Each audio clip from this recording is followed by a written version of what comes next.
And here we are today. I know. Together!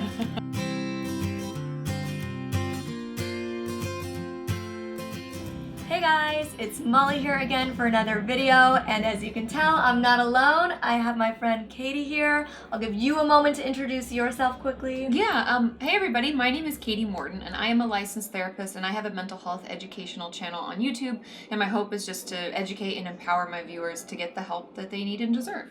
And we're here at VidCon together. You're on a mental health panel? Yes, I've been on 2 different ones about discussing mental health issues online and how to manage that. And as you guys know, I'm super passionate about mental health as somebody who has struggled with multiple mental health issues and has now become an activist for it. So we thought this would be like the perfect situation. If you hear any weird noises, there's like, what is it, virtual reality going on out there? There's a VR thing. Yeah. So that's any rumbling you may hear.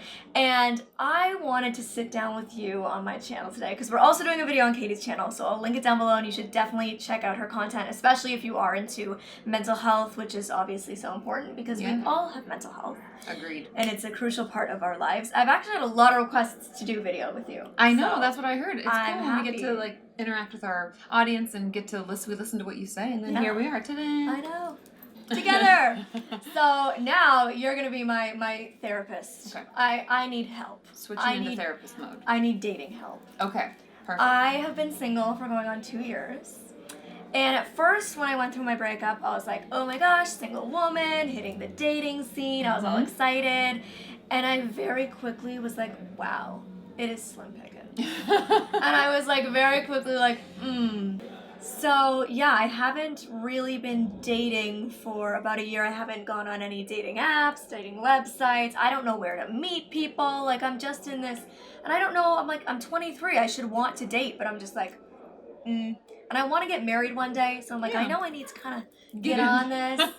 And I feel like as a disabled person, there's even more things I need to like take into consideration when dating, like safety. Yes, and agreed. Like when to disclose my disability. So I want advice. I want any tips, tricks you might have for me and my audience, because I know I have a lot of other disabled people who watch, and dating's difficult when you're not disabled too. So yeah, dating is hard in general, and I think the first word of advice I always have for everybody is to make sure you're in a place where you want to date, because there's no pressure, there's no ticking clock, even though a lot of people will tell you like, oh, you need to do this now and you should be getting married around this time. And right. If you take the time out of the equation, you should feel good about who you are before you try to enter into another relationship, because we can't go looking for what we need in someone else. We have to find it in ourselves. And that can take time. Like when I met Sean, my husband, I was finally in a place where I felt good about myself, because as a woman, as a person, as we grow and change, like I have my own body image issues, and I have my own, like, what am I doing with my life? And like, you know, where am I going? Totally. And when I finally felt confident is when I met Sean. I think that's honestly why it worked, because I was in a place where I could be in a relationship. Right. You weren't searching. It's that, you know, people always say when you stop looking, you find someone. Totally. And so I think that's my first word of advice, is just make sure you feel good about who you are and you're ready to enter into a relationship. And then 2, having certain things that you want to find in a person. We can't just go out looking blindly. We need to know what's important to us. I'm always looking blindly. I know. Pun intended. Yes. Worked well. It did. Zing. But we can't just like go roaming around and not know what is important, because we need to know what our hard stops are. Like for me, honesty. If they're lying to me from the beginning, it's never going to work. And as a therapist, you can probably, you know, all the tricks. You're like, oh, the nostril flare, he's lying. Exactly. All my spidey senses tingle. I know something's wrong. So just knowing where those things are for you, and it's going to be different for everybody else. And then taking your time. Dating many people at once. There's no problem going on a few dates with people here and there until you'll know when it feels right. Yeah. I know that sounds really silly. I remember the first time I did that, because before my breakup 2 years ago, I had always just became friends with a guy and started dating him, or went to school with the guy and started dating him. Whereas this was the first time I was dating as an adult. Yeah. going on dates with people I like met on a dating app or online, where it's like, oh hey, we're both in this space where we're looking for somebody, we're gonna actually set up to go on a date, we don't actually know each other, we don't have mutual friends maybe, so it was like a really weird experience, but also very exciting. And it was like, I was like, oh my god, I'm an adult, I'm grown up Look now. at me. And I think sometimes I wonder if I'm like too picky, because some people are like, you know, you need your hard stops, you need to know like your 5 non-negotiables or that kind of thing, but then I'm like, I have like a list of like 10 things that I'm out looking for. I'm like, am I too picky? But then some people say you can never be too picky, because when you know all of what you want, you're gonna narrow in on the right person and not waste time. And I think also, like, regardless of how long your list is, when it's the right person, a lot of those things don't really matter. That's true. When the chemistry is there, it's that just the and vibe. you could think, oh, I wanted somebody with this type of job who gets what I do, or you know.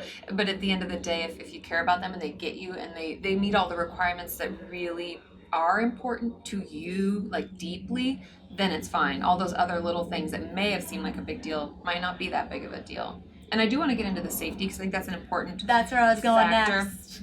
because I would encourage any of you out there, if you are trying to date and you are concerned, the best thing to do is to meet in the daytime. And to have like a person in your life who you trust, your mom, your best friend, your roommate, that you're going on this thing, where you're gonna be, for how long, and have them call you, check in on you. And I know it sounds kind of silly, but it's good for all of us. Disability, no disability, it doesn't matter. I think it's important that we do take our safety into consideration when we're meeting people online, because we just don't know. You don't know. And there's no shame in just having someone check in, making sure they know exactly where you're going to be. And probably not having them pick you up at your location, but meeting them there.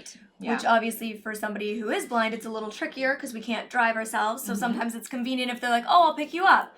But I always try to make sure, like, I'm like, oh, okay, there's a coffee shop walking distance from my house. They don't need to know it's walking distance from my house. I'm just going to meet them there. I'll walk myself, or I'll walk with my mom or something, and then she can go hang out somewhere else. Totally. And it, you know, nearby. So I think that's a good one too, is like not giving out the address for the first date. Meeting is best for the first, I'd say 2 or 3 dates, until you get a good feel for them. And that's what Lyft and Uber makes so easy too. Because if it is difficult, you know, then just order the car and have it come and get you and then bring you home. And I guess that's my main advice. Is there anything else I can help? Like, what about like disclosing? So say when I was on a dating app, when I was using Tinder, I didn't put that I was blind in my profile. And a part of me was like, am I being deceitful? Or am I being safe? Because I felt that I was doing it for safety. I didn't want somebody who maybe has that personality where they're seeking out somebody they would view as vulnerable. More of that like kind of controlling, manipulative, abusive type, which can tend to go for people with disabilities. It's known that within the disability community, there's a very high rate of sexual and physical abuse from spouses and partners. So, you know, I really do try to be as safe as I can with that and not having them seek me out, because I've run into those types for sure. I'm sure. In real life, I've run into those kind of men, and I don't want to run into them online as well when I'm looking. So I that's why I don't put it in. But part of me is toying with, like, if I do go back on these apps, should I maybe like put photos of my dog and me with him in harness, but not put that I'm blind, or like what is the best way to do it? I think it's a balance, because you are right that it's a higher risk. Like when we have a disability, a lot of people sadly want to take advantage of that. And we'd love to think everybody's wonderful in the world, but there are bad people out there, and so we need to protect ourselves. And I think that not saying it in your profile is good, and then communicating that once you've reached out before you get together, because there's usually some kind of messaging or some kind of DMing or something, and that would be the time where you could disclose that. Okay, and that's what I've always done. I've kind of like felt like, okay, if the conversation's going well, I actually play a game. I'm like, how can I slip this one in? So like try to play a game, because it just makes it more fun for me. I'll be like, tell me 3 random facts about yourself.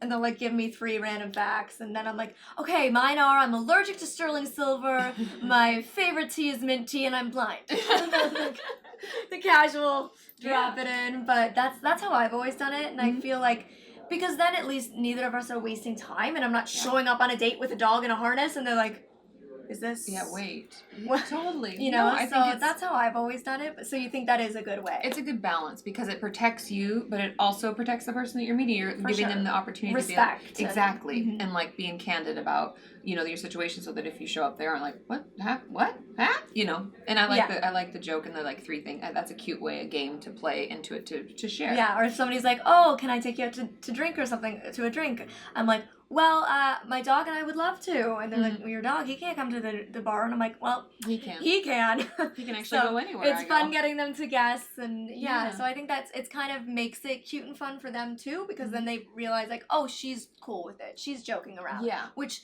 automatically makes them comfortable, because if you've never been around somebody with a disability, especially in a dating situation, it can feel like, oh my god, I don't know what to do. I've never dated somebody with a disability. How do I talk this. about it? So if you kind of, I try to bring it up as a joke, make it light, so that they're like, okay, yeah, it's open, it's cool, it's casual. Exactly. We could talk about it. It's fine. It's not a big deal. Yeah, I think that's really great. Well, thank you for your advice for me, and I hope that was helpful for some of you watching.